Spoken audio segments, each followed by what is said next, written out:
Thank you, Aditi and organizers, for the opportunity. And this is the session just before the lunch. I think half of the crowd is already there, and those who are here, I know what's going on your brain. So, promise we plan to keep this as delicious as food is going to be after this. So, let me start with little background. Why are we discussing ovarian cancer? In Indian context, it is the third most common cancer after cancer of breast and cervix. And unfortunately, the incidence of ovarian cancer are on rise in our country. We know that despite advances of modern medicine and oncology, large majority of ovarian cancer patients still present with advanced stage of disease. And despite many new modalities coming in, outcomes of these patients remain dismal. So let me start with a case scenario. A young lady, baseline history of primary infertility. She was investigated for pain abdomen, went to her gynecologist. A sonography was done, which showed a large complex adnexal mass. Only CA-125 was done, which was 36. So her gynecologist decided to do laparoscopic surgery, considering her young age and obstetric infertility. They did a laparoscopic ovarian cystectomy. And there was a very good point made by Dr. Kothari in the first panel, and that's how laparoscopic surgeries for big ovarian masses are done by general gynecologists more often than not. The note you will say it was a controlled aspiration, put in an endo bag, but the reality is that's what happens often. So her post-op recovery was uneventful, but unfortunately biopsy turned out to be high-grade adenocarcinoma of ovary. She was referred to a cancer hospital. 3 months since the time of this surgery, she finally ended up with us. When we examined, her PS was good, albumin was 3.9, biopsy review showed high-grade serous adenocarcinoma of left ovary. We did a CT scan TAP and which showed mild ascites, some diaphragmatic deposit, retroperitoneal nodes, less than 2 centimeter, largely infrarenal. There was some momental disease, peritoneal disease, and CT thorax was normal. At this point, although her baseline CA-125 was normal, at this point her CA-125 was more than 1100. So my question to panelists, let me start with medical oncologist. So what will you do? The patient is with you. What will you do with this kind of picture? Yeah, ma'am, there is the, firstly we discuss with the tumor board with the surgical oncologist first, because they are the so that's what I wanted actually. Because let's move on. That's what I wanted, not to start chemo because we have diagnosis. So brilliant. Yeah, we move to the now our tumor board and surgeons. And so, testing for the patient, imaging and testing for the genetic testing and absolutely. Yes, sir. So let's come to the surgeons. What will you do? Let me just, although details, this is her CT positive findings in CA-125 report. So this is a young lady. She's fit. The histology is confirmed. We've got good quality radiology that says this is a resectable disease. She's in a specialized center that deals with ovarian cancer. Everything is go forward for an upfront surgery. Okay, do all other surgeons agree? Any disagreement here? Ma'am, I like to beg differ from what sir said. So I'll plan for surgery, but before surgery I'll do a staging laparoscopy and reassess the case. Okay. So if staging laparoscopy per primum is she's operable, I'll go for primary cytoreduction in case. Absolutely. So the message here is one, always have a multidisciplinary discussion, and that's the theme of this conference as well before deciding any treatment. And also, whenever in doubt in advanced ovarian cancer, whether upfront surgery is possible or not, a diagnostic lab is a good idea. And same sitting laparotomy can be done if it is operable. Okay. So a question is, how do we decide when to give neoadjuvant chemotherapy versus primary debulking surgery? In Dr. Kothari or anyone can answer. So, I mean, then we are not talking about this case. Not this case, general. So, if a patient comes to me, the performance status is good, she's not stage 4, so extra-abdominal disease goes. Intra-abdominal disease, the PCI is like around 10, 12, 13, and no major resection. Like even with low PCI, sometimes the stomach is involved, pancreas is involved. I would go for a direct surgery. Because that gives the best outcome. We can have a real CC0, whereas if the performance status is not good, which is usually the case, lot of ascites, maybe a effusion and all proven positive, I would first go for NSCT. Okay, so absolutely. So multiple factors is just not one thing we have to look into while deciding, just not CA-125, just not imaging. Disease-related factors, whenever we think that optimal cytoreduction is unlikely to happen, and as we discussed, diagnostic lab is an option in doubtful cases, in borderline type of cases. Patient-related, madam just mentioned performance status, albumin, patient's age, any recent comorbidities, history of DVT, PE, all of these are, may go for neoadjuvant first. And other thing is infrastructure. So all of us are working in big hospitals with all infrastructures, but if you are working at a place where you don't have good ICU backup, anesthetist, interventional radiology, all of these are extremely important because you don't want to lose a patient after a wonderful surgery if you do not have a good ICU backup. So all of these we have to keep in mind. And we know that there is level 1 evidence in patients who have advanced disease, not suitable for upfront surgery. A neoadjuvant chemotherapy is not inferior to primary debulking surgery. But whenever possible, we do primary debulking surgery. And this evaluation has to be done taking into consideration multiple factors. Okay, coming back to our patient, we found her to be suitable for upfront surgery.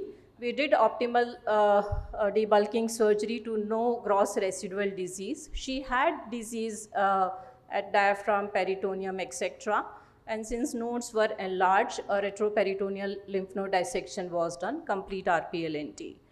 The question is it for all patients you do a lymph node dissection? How do you decide RPLND in patients with, say, early ovarian cancer and advanced ovarian cancer, and those who are upfront versus interval debulking surgery? So there are 3 questions, RPLND in various ovarian cancer. Anyone can answer. For early ovarian cancer, definitely we have to do RPLND because ovarian drainage is till the level of the infrarenal level. So we have to do complete RPLND, and even if we are doing interval as well, we need to do, because though the Lyons trial has suggested, but it didn't include patients with intervals here for the intervals. So that also we have to do up till the renal level. In few of the cases where like they have put in like a very high PCI and who don't have any enlarged lymph nodes, although you have checked, then you can avoid, but in current practice, we continue to do the RPLND in all cases. For all cases, okay. Any difference here? So yes. if I'm doing an interval debulking and like the primary CT scan has not shown any evidence of lymphadenopathy, we don't do a complete node dissection, but we definitely sample the enlarged nodes. But for every primary case, even if the CT scan has shown no enlarged nodes, we do a complete lymphadenectomy. Okay, so Anik, I mean, this is a controversial issue. Maybe Aditi can give her final word on the issue before Anik can, yes. So, yeah, so for apparently early ovarian cancers, routinely lymphadenectomy. Primary debulking surgery, open the spaces, sample only the enlarged bulky node. Interval setting, the lymph node, what we do, generally we follow Lyons trial, but cases where lymph nodes were very enlarged, bulky pre-chemo, we generally tend to have a low threshold for removing those nodes. Otherwise, no. Likewise, post neoadjuvant chemotherapy, when we are doing interval debulking, we tend to avoid lymphadenectomy if primary CT has not shown any lymphadenopathy. Okay. Okay.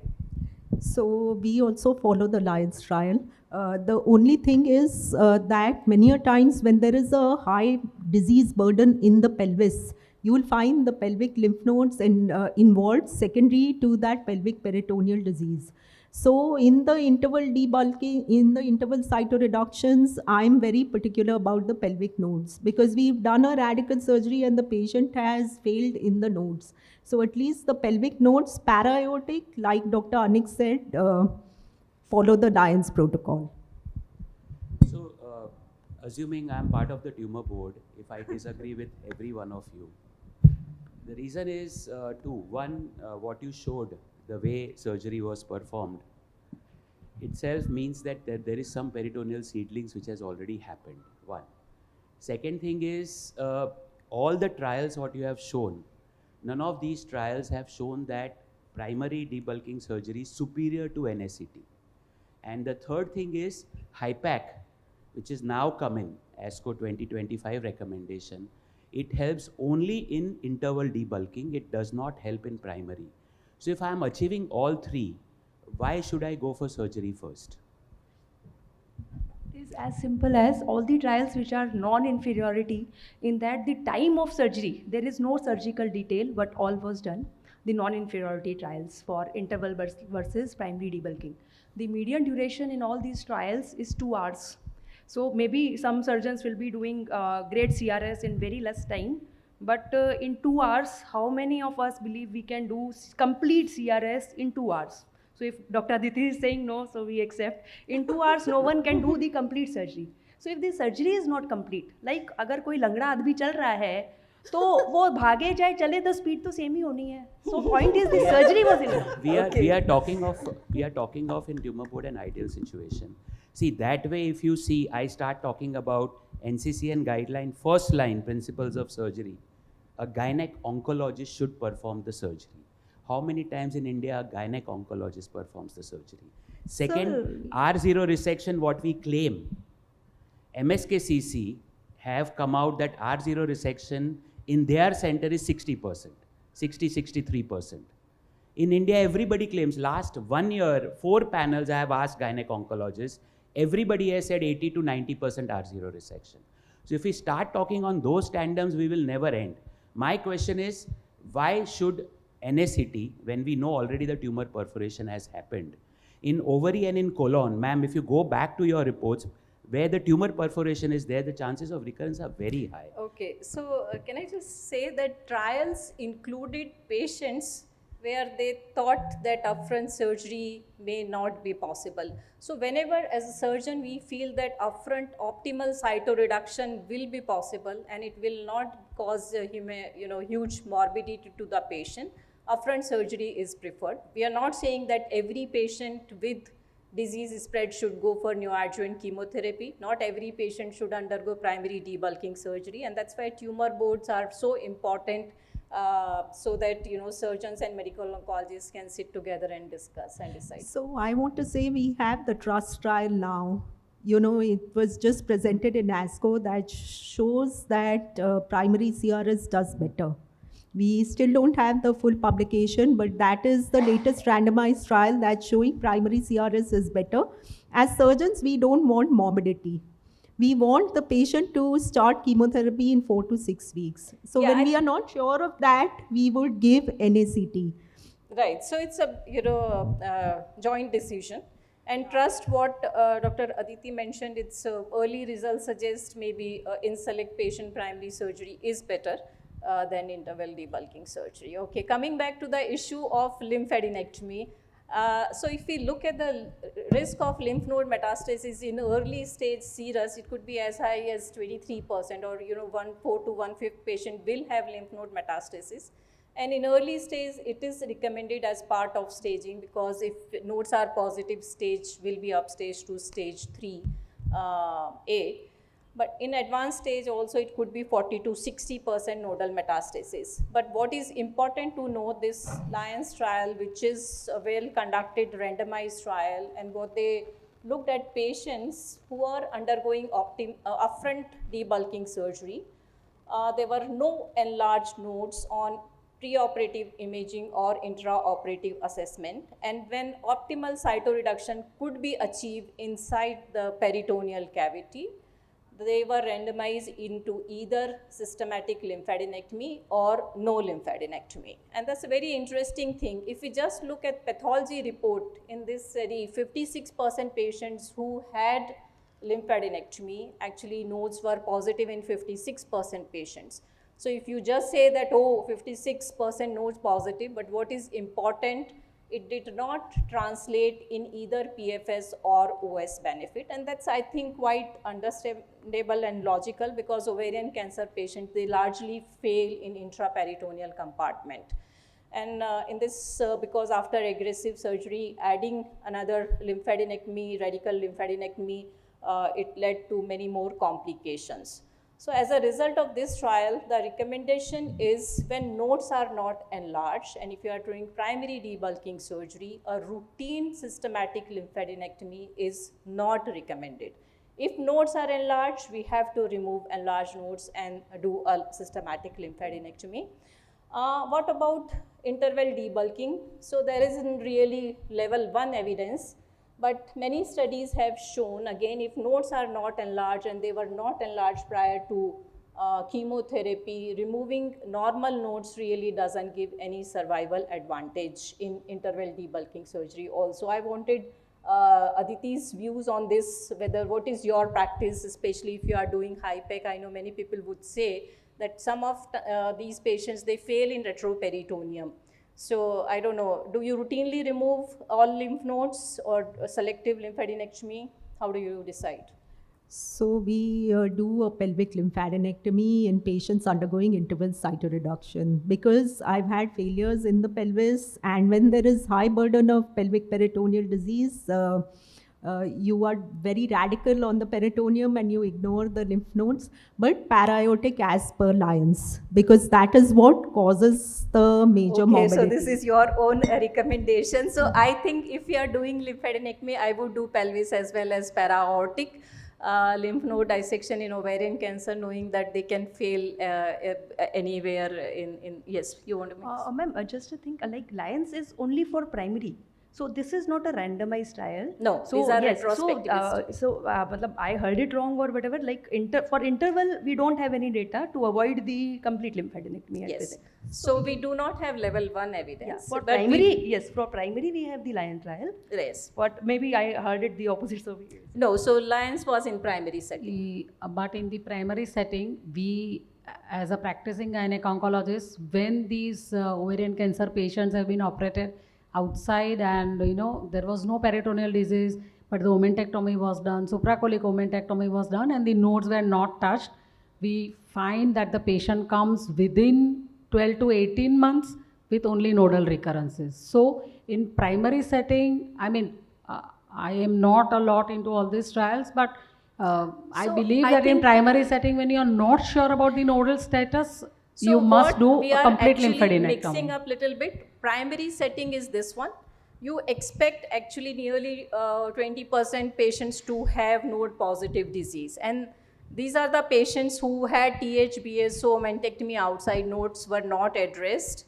There, yes, we would do lymphadenectomy, but what we are talking primary debulking in patients who have stage 3 or advanced stage disease. There is no advantage of doing systematic lymphadenectomy and removing normal lymph nodes, and large nodes we do remove as part of debulking surgery. Okay, so these are the recommendations. A systematic lymphadenectomy is not considered standard of care. When I say systematic lymphadenectomy, I mean when nodes are not enlarged in primary debulking surgery or in interval debulking surgery. We do lymphadenectomy for all patients who have early stage disease to stage them properly. Okay, let's move to the next controversial point, peritonectomy, especially if you are doing interval debulking surgery. Praveen showed very nice video of total parietal peritonectomy. The question is, what is the evidence and what is your practice? Do you always remove entire peritoneum, involved peritoneum? What is the practice? So for interval debulking, I would go for total peritonectomy if patient's comorbidity and ECOG is good. What is the evidence to support your statement? We have the study into 2019 and 20. We have two papers showing that post NSAT, even normal looking peritoneum, you have the deposits or Yeah, so having deposit is one point. The question is, does it translate in survival advantage? Removing, like, lymph nodes, I said 56% normal nodes may have disease. Does it translate? Are there evidence to suggest that removing total peritoneum has better survival than doing diseased peritonectomy? As far as I know, there is no translation to overall survival, but PFS benefit is there. Anik, what is your practice, and Dr. Kothari?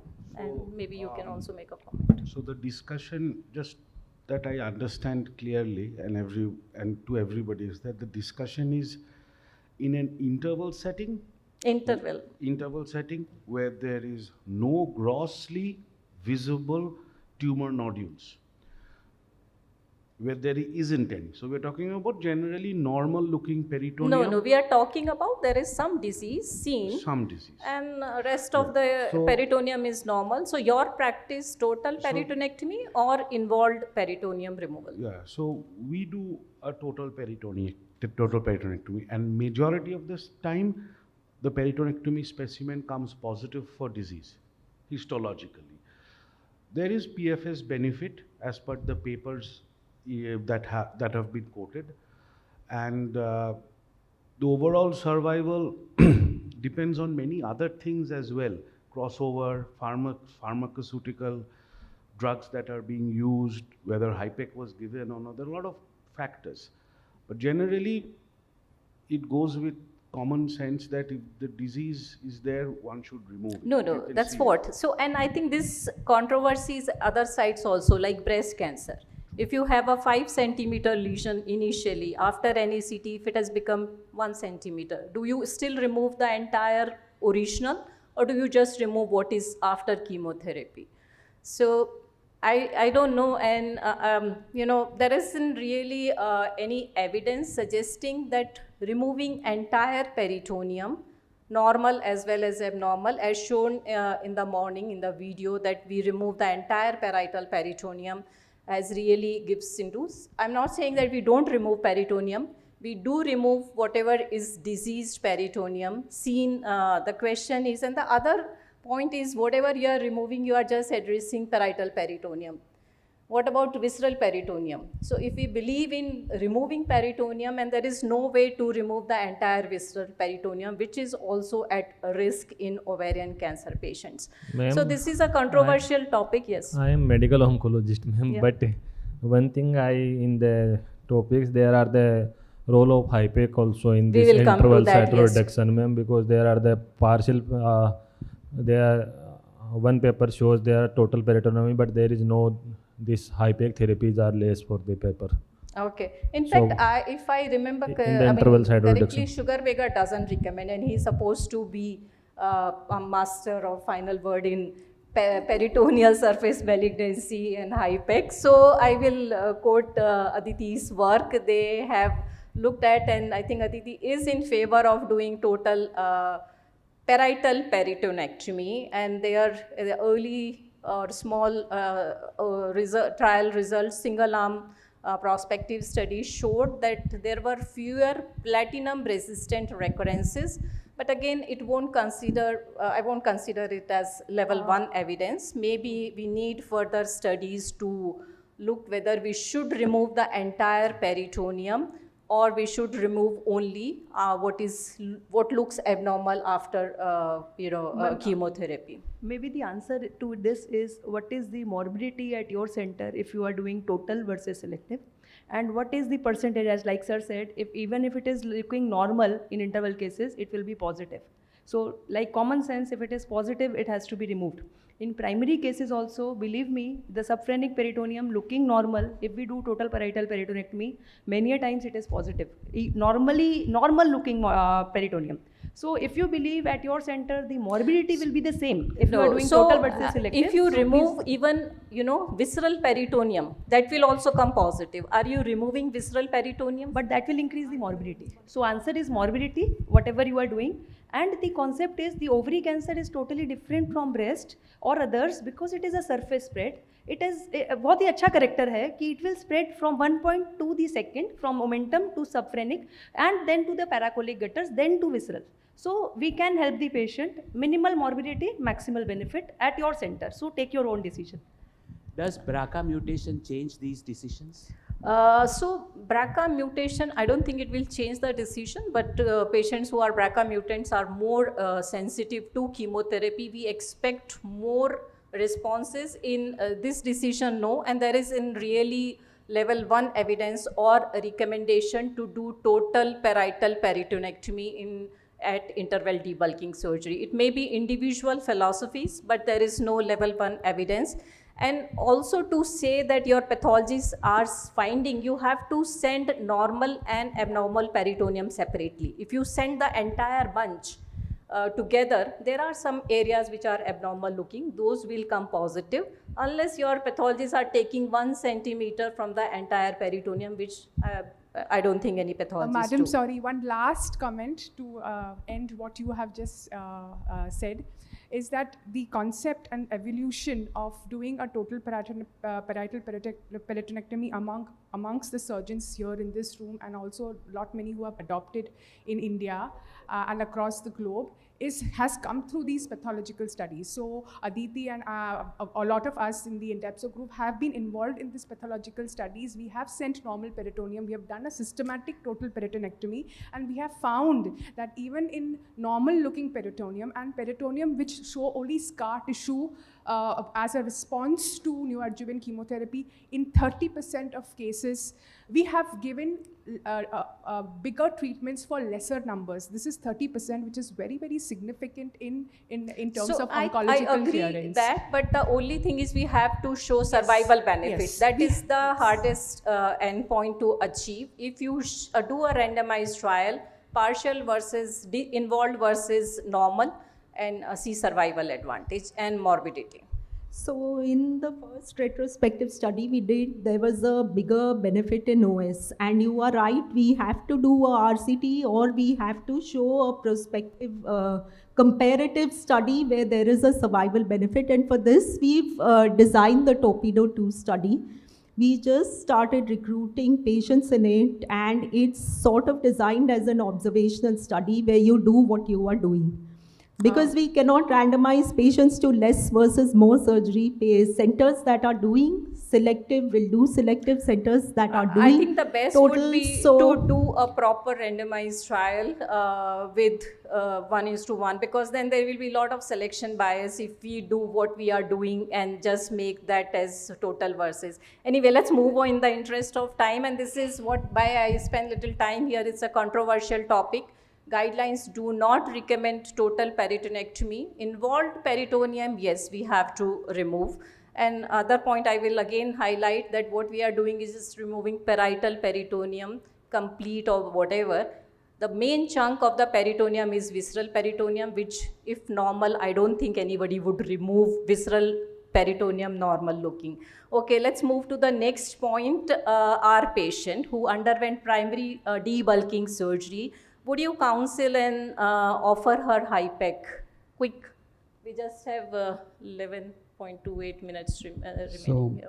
ma'am, for primary CRS, we don't have enough data to recommend HIPEC. Yes, yes. Next, please. Not advise HIPEC in the primary setting. Okay. Anyone would do offer HIPEC in primary setting? If yes, the evidence? Yeah, randomized trial is not there, but many studies are there. And the same concept, we are not adding the morbidity, and we have the conclusive studies, not the randomized trial, but yes, there are many studies to support the same. And as we are not adding the morbidity, why not give the benefit to the patient? So, Dr. Kothari? Yes, in very selected cases, again where the PCI is low And now, because it's a primary surgery, we are very sure that it is a CC0 I would do, but in very selected cases. Okay, so again, there may be, surgical practices, there is difference. I don't know, what will you do, Aditi? No. Okay, she says no. Okay, so that's interesting because many of us, I think, are driven by our emotions rather science. So if you see evidence of HIPEC in primary debulking surgery, patients who are undergoing surgery first, a randomized trial OV HIPEC 2 is ongoing. We still don't have results. So whatever evidence we have, maybe level 3 or level 4, there are centers and there are people who are practicing HIPEC in primary debulking surgery, but you strictly ask science and evidence, we still don't have evidence to support the use of HIPEC in primary debulking surgery. So once the results of this trial out, I think we will be wiser. Yes. So there is some data from Korean people about they that did is study, but detrimental. there was no benefit in There primary. was no benefit in, but that's a very small subgroup of entire cohort which did not show any benefit. But I won't consider that as against. But currently, I think there is no evidence in frontline. What evidence we have is interval debulking surgery, the famous OV HIPEC trial, which showed nearly 12 months OS benefit in patients who underwent HIPEC using 100 milligram per meter square of cisplatin. And this result, the benefit maintained even at longer follow-up at 10 years.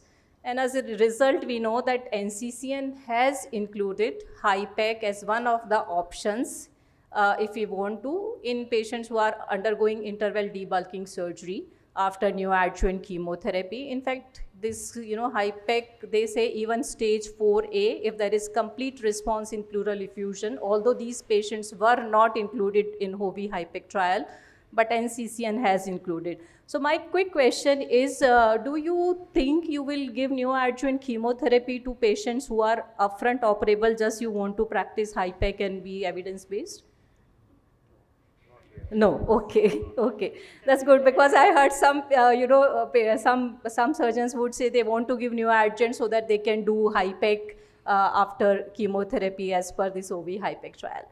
So this is the only good, whatever trial with lot of criticism. So that's why house is still divided. I know how many of you practice routinely, take this as level 1 evidence at interval debulking surgery, or are we all practicing? Okay, so I think many of us, but there are many criticism of this trial, including very small sample size. So we are changing practice based on a sample size of 245 patients only, although it was a positive trial. So at Tata, we are currently doing a trial, a 3-arm phase 3 trial. We are comparing HIPEC with NIPEC and no intraperitoneal, and we are using combination of cisplatin and doxorubicin in our study. So this is an ongoing, and if anyone interested, please contact me. We will be happy to make it multi-center. Okay, quickly coming back to our patient, we did surgery. Her report is high-grade serous papillary cyst adenocarcinoma, omentum, peritoneum nodes, etc. were positive. So she was basically stage 3C disease. Now, anything else you want to do at this point when you have this diagnosis? Sorry? Germline Yeah, mutation. yes. So yes, very well said, genetic testing. And this patient actually turned out to be BRCA mutant on germline. So quick questions. Do you offer germline testing to all or select patients? All patients, ma'am. All patients? All Yeah. patients. All? Okay. So because there were, in the past concern patients who can't afford PARP inhibitor, why to offer them a germline testing? But we know that germline has meaning beyond PARP inhibitors, and it has cascade for family also. Okay, so what is your preferred, is it germline first or somatic first? Ma'am, it is germline first, but now in this case, after surgery, germline and somatic both, ma'am. Oh, okay. No, if germline positive, why you want to do somatic? Yeah, germline first, then somatic. So we all do germline first? Anyone somatic first? Okay. So, I mean, both ways, there is some wisdom doing somatic first, but I think in India, germline is well established, cheaper, easier to do. But if someone is doing somatic first, I think there is merit in that also. We also at Tata do germline first, although, and do we do only BRCA1 or 2, or do we do multi-gene panel? HRD. No, germline. So We is it do multi-gene or only BRCA1 and 2? multi-gene. Multi-gene. I think most of us, because cost has come down, would prefer multi-gene over just BRCA1 and 2, which is around 5,000-6,000, but even multi-gene is, I think, 15,000-20,000. So this is a study, unselected population of ovarian cancer, Indian data, which showed that nearly 20% women are germline BRCA mutant, and they included only BRCA1 and 2, and that highlights 1 in 5 germline BRCA mutant individual. And this is what we are discussing. If we do germline, we will pick up maybe around 20%, but if we add somatic HRD, we will have nearly 50% individuals HRD positive or somatic BRCA1 and 2 positive. So if germline negative, the next step is what he mentioned is somatic testing if you are considering PARP inhibitors. And why multi-gene, not BRCA1 and 2? So this is our experience. We will have nearly 15% non-BRCA pathogenic mutations, so mostly BRAD and other genes. And this is also interesting in our more than 1,500 patients. Patients who are older than 50 and without a family history, around 28% had germline mutation. So if we were, what we were doing in the past, selecting based on family history or age, I think if we do that, we are going to miss a lot of patients with germline mutations. So I think the recommendation what panel suggests is to do for all patients.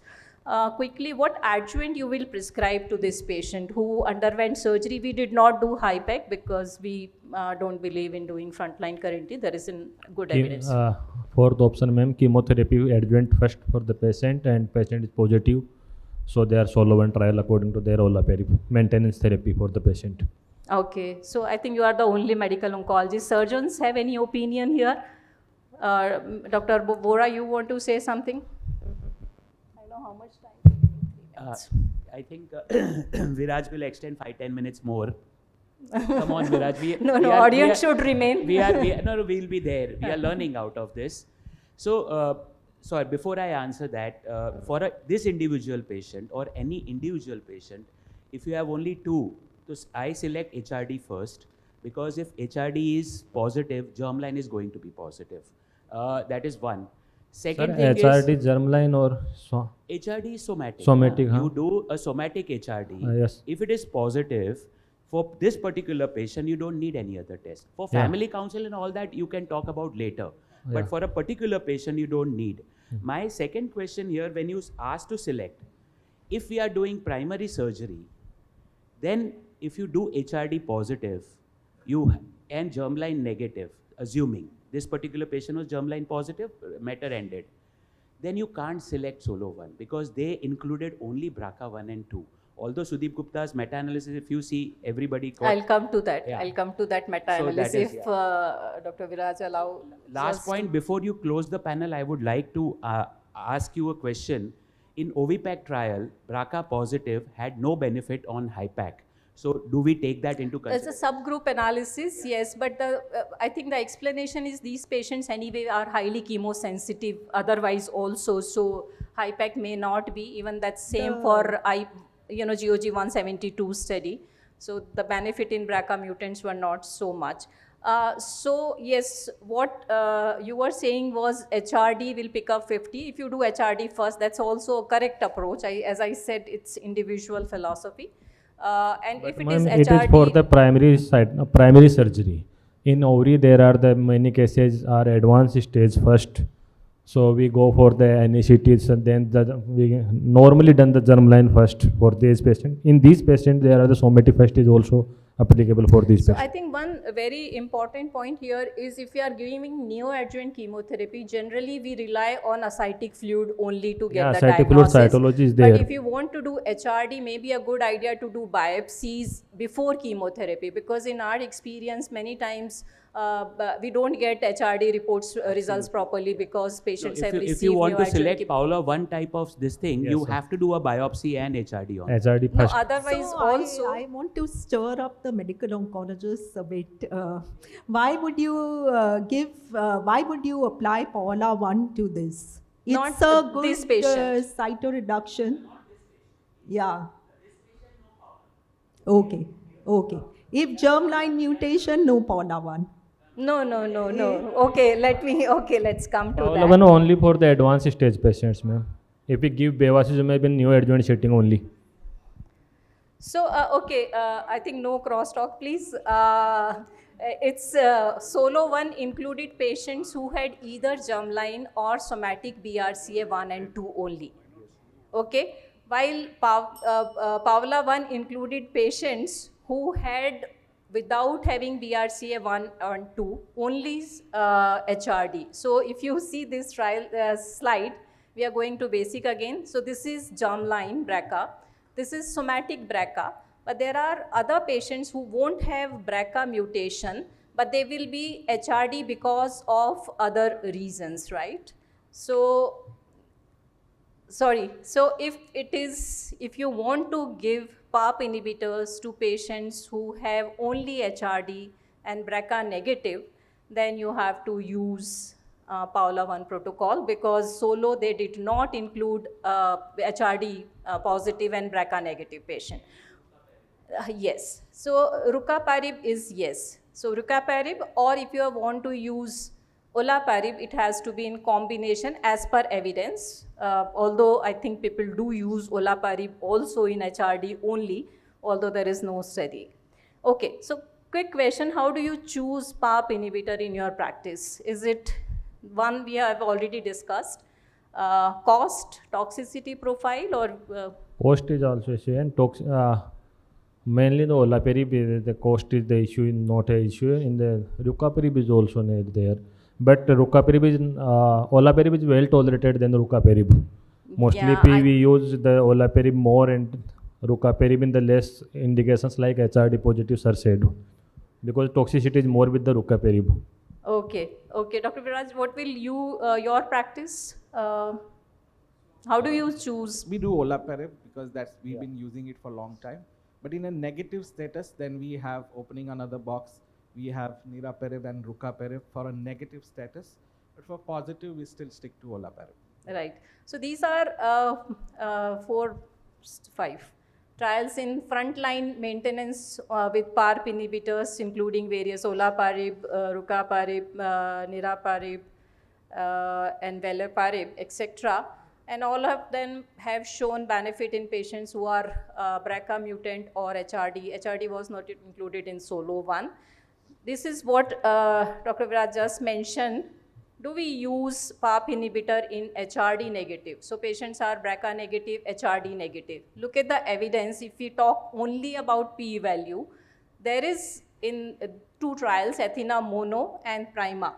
There was benefit and p-value significant, but would you really use in these patients? Look at the absolute difference. Although statistically significant, but is it really clinically meaningful?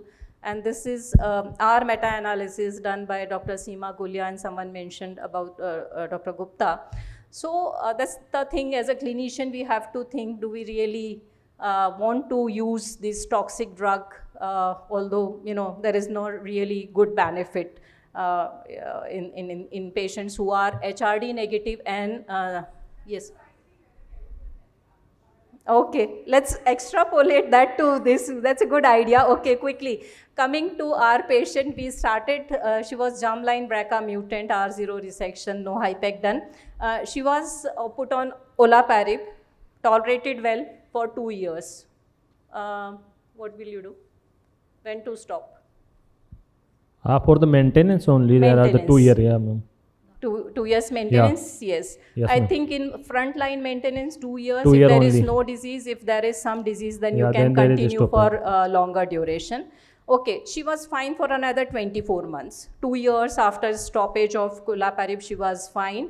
But then she developed recurrence limited to pelvis with slightly elevated CA125. Okay, so now she's a recurrence, it's a platinum sensitive recurrence. She's, what do we do? Role of secondary cytoreductive surgery, anyone? As mentioned, she has only pelvic disease. ECOG is good, platinum sensitivity disease, and there is no ascites. I'll go for secondary cytoreductive surgery. All agree? Surgeons? Yes, okay, very good. We all are hungry, so we agree. So we don't want to create controversy. And what is the role of HIPEC in this situation? So let's see secondary cytoreductive surgery. What is the role? Surgeons also have to make their mark in ovarian cancer. We don't want to give it to all medical oncologists. So there are 3 studies, phase 3 randomized trial, desktop 3 GOG and SOC1, just to tell you that one was negative, 2 positive. There was some difference in the trial design, and in GOG, BEV was included. And the selection criteria was different for these 3 different trials. But the bottom line is, if you use some selection criteria and if you think at secondary cytoreductive surgery, a platinum sensitive patient, you will be able to achieve R0 status. I think secondary cytoreductive surgery is worth. So our patient, we did secondary cytoreductive surgery. It was limited disease. We could achieve R0 resection. Anyone would consider HIPEC now, since we did not use it first time, or even if we have used any role of re-HIPEC? Yes, we should do it. Okay, you want to do based on what evidence? See, we have these studies, many studies. Like, see, if we So say we have, before okay, 2000, let me put it this way. We have 3 randomized trials published. One is HORSE trial, where they did HIPEC upfront. We have a SHIPPOR trial where they gave 6 cycles of chemotherapy, then did HIPEC, and we have MSK study where carboplatin was used, a phase 2. So HORSE, where upfront HIPEC was done, is a negative trial, and MSK also is a negative trial. So I don't know. Okay, yeah. So you would does consider. that mean that before 2018, when the OV HIPEC 1 result came, before that we were not doing HIPEC at any of the center? If that is true, then we have very limited experience. If we were not doing before 2018, so let the experience come. Then when you realize that yes, your HIPEC will not add to the morbidity of the patient, then we start adding the Again, ma'am, this is the BRCA1 positive, and there is no progression on olaparib. So we have option of the again giving the olaparib maintenance for the patient. Yes, ORIO For trial. this patient, we don't use the HIPEC. I don't know if it is approved or not, but yes, Yes. ORIO trial showed some benefit from Solo 2 is there. We go Okay. for the maintenance after the adjuvant therapy, ma'am. No, for this patient who has received BEV, olaparib, do you want to re-challenge? That's Yes, not ma'am. Solo 2. Solo 2 did not actually include But ma'am, second it is progress after 2 years after the olaparib. Doesn't matter. There is a study, ORIO trial, which looked at a re-challenge with Re-challenge, yeah. olaparib. That's a separate trial. Anyway, Haan, so ORIO. what adjuvant treatment you will give? HIPEC in this kind of setting, again controversial. I don't know, Aditi, your views to do HIPEC or no? So this, I would put the ball in the patient's court. Okay, in so this that means, situation. okay. Because you said it rightly, SHIPPOR was after 6 cycles of chemotherapy, and that is not our practice. And HORSE actually, which included good prognosis patient, BRCA mutant, long disease-free interval, limited disease, there was no benefit of adding HIPEC to these patients. Okay, what will be your adjuvant protocol now? Ma'am, there are the 2 options there, but in the OCEAN trial, if the platinum resistance is there, then we go for the bevacizumab mainly for the No, patient. she's not platinum resistant. No. She's platinum sensitive. We discuss about the adjuvant treatment. In this patient, my choice with the platinum-based therapy with the re-challenge with PARP, ma'am. You want to re-challenge PARP? Actually, I don't know if it's approved in India, re-challenge PARP. There is one small study, ORIO, which showed benefit. Okay, let's move to the...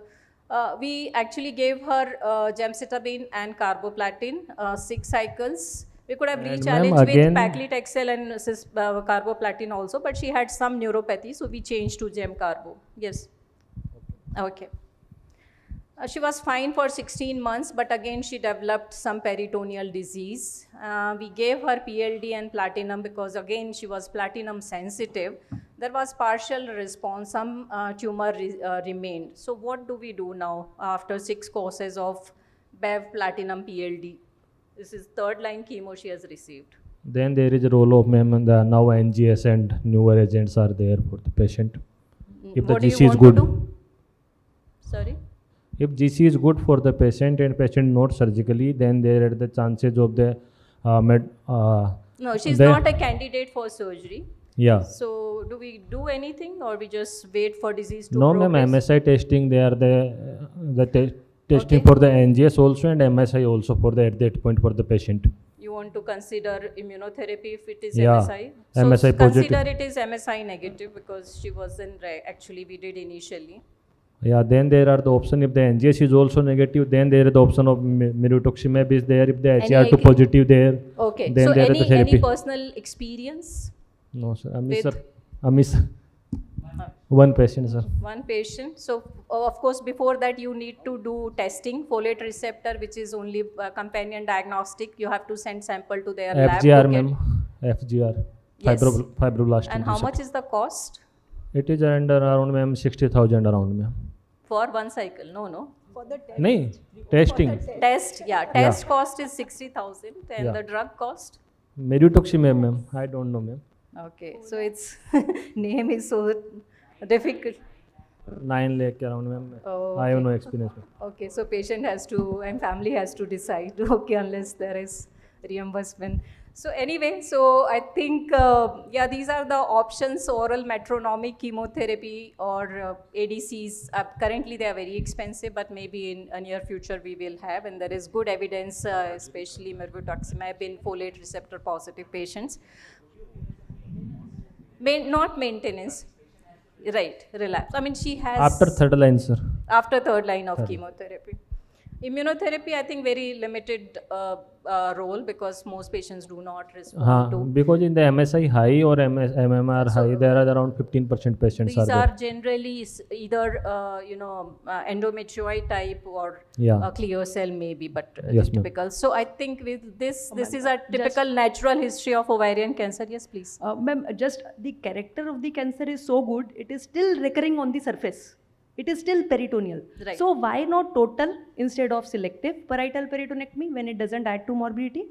Why not lymph node dissection when we know they will be positive? Why not add HIPEC, which is a surface chemotherapy? So cancer is good. So we will do systemic, I guess, but if we are not adding the morbidity, अच्छा बच्चा है उसको वैसे ही treat कर लेते हैं. Sure, that's so.